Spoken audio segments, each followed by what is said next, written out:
અમરેલી જિલ્લામાં એકમાત્ર શાળા ચલાળા સાવરકુંડલા રોડ પર આવેલી છે, જ્યાં મંદબુદ્ધિના બાળકોની વિવિધલક્ષી નિવાસી શાળા ગામ કમીકેરા ખાતે આવી છે.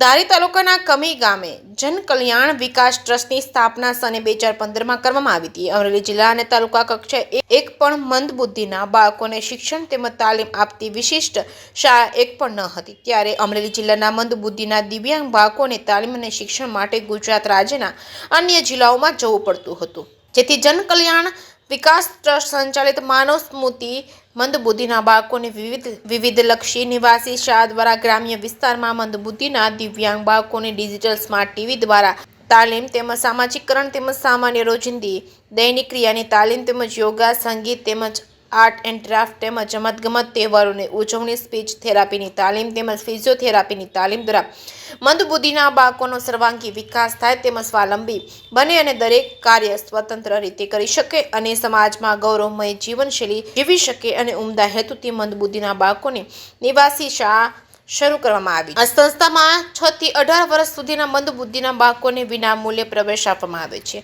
તેમજ રહેવા, જમવાની તેમજ ગણવેશની નિઃશુલ્ક સુવિધા આપવામાં આવે. ત્યારે ત્યાં 28 થી 30 મંદબુદ્ધિના બાળકો વિકાસ થાય છે અને ટ્રસ્ટી દ્વારા વધુમાં જણાવ્યું હતું કે મંદબુદ્ધિના બાળકોનું સન્માન છે અને ખીલતા ફૂલ તરફ સૌ કોઈનું ધ્યાન ખેંચાય છે. કે સિંહ ગુજરાતી સાથે બિપિન રાઠોડ, ચલાલા.